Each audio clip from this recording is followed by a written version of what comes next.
Listen to the audio and answer these questions. Number 1. When did Dalton Trumbo write his first film? Number 2. What was Dalton Trumbo convicted of? Number 3. Why did Dalton Trumbo get in trouble with the House Committee of HUAC? Number 4. Name 2 films Dalton Trumbo wrote under a fake name after being blacklisted. Number 5. How did Kirk Douglas help Dalton Trumbo?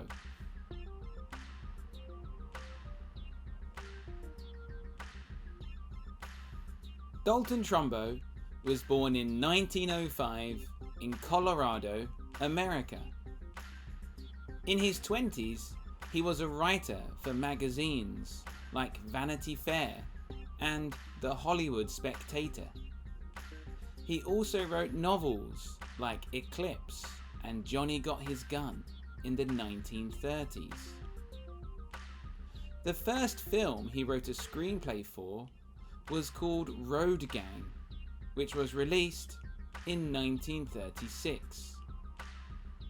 Soon, he was one of the most popular and celebrated writers in Hollywood.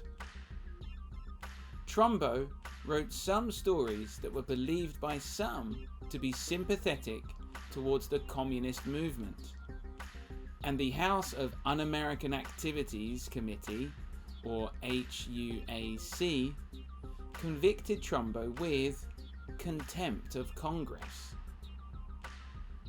The trouble with the HUAC started when Trumbo and 9 other people working in Hollywood were asked to give details of people who may be making propaganda films supporting communism. Trumbo refused to cooperate with the committee.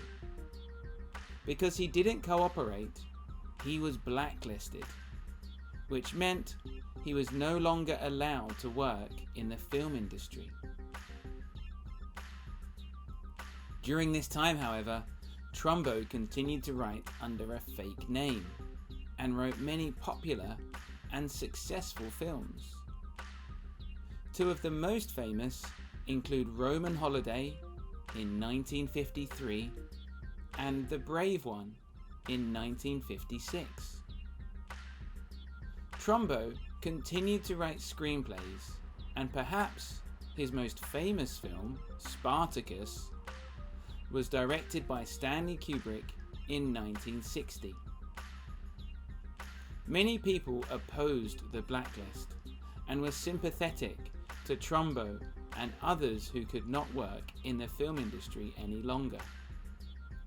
Kirk Douglas, the star of Spartacus and a very popular actor, announced publicly that Trumbo had written the screenplay. He wanted to make sure he got full credit for his work. The blacklist had made Trumbo's life much more difficult, but it didn't stop him from writing some of the best-loved Hollywood films of the 20th century.